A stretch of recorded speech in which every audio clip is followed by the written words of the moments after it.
Welcome back to another technical deep dive here in the debug zone.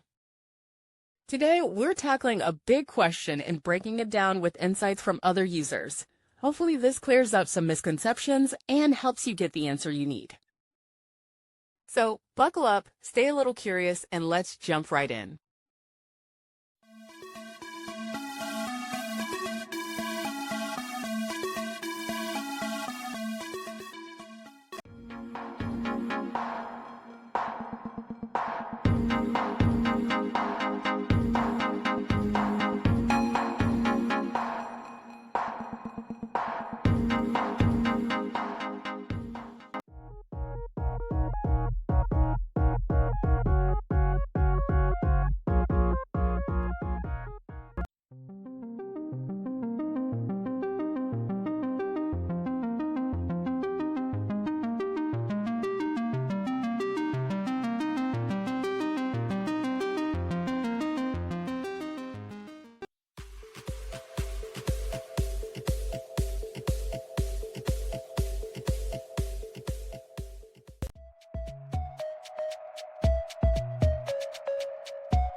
And that's a wrap.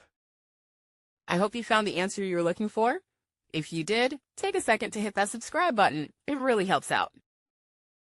And let me know in the comments which solution worked best for you. See you next time in the debug zone.